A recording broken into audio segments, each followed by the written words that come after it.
ધોરણ 4 અસાઇનમેન્ટ આસપાસ પ્રશ્ન નંબર 5 નીચેના પ્રશ્નોના ઉત્તર લખો. આ પ્રશ્નો તમારે લખવાના છે જે 1-2 વાક્યના પ્રશ્ન છે એના કરતાં થોડા વધારે પ્રશ્ન છે.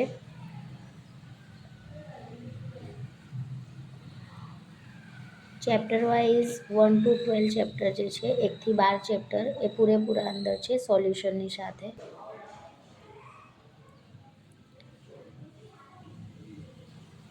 જો તમને બીજા ધોરણ માટે કોઈ વિડીયો જોઈએ તો તમે પછી કમેન્ટમાં લખી શકશો કે કયા સબ્જેક્ટનું તમને અસાઇનમેન્ટ જોઈશે. જે સબ્જેક્ટનું અસાઇનમેન્ટ જોશે તમને એ મદાર કોચિંગ ક્લાસીસની આઈડી પર યુટ્યુબની આઈડી પર મળી જશે. જે તમારી પરીક્ષા લેવામાં આવશે અત્યારે સેમિસ્ટર 1ની જે પરીક્ષા લેવામાં આવશે એમાં તમને મદદરૂપ થશે. આ પ્રશ્નના જવાબ તમે યાદ કરીને તમે સારા માર્ક્સ લઈ શકશો. અને જો તમને વિડીયો ગમે તો લાઈક કરજો, શેર કરજો અને કમેન્ટ કરજો અને સબસ્ક્રાઈબ કરવાનું ભૂલતા નહીં. Thank you.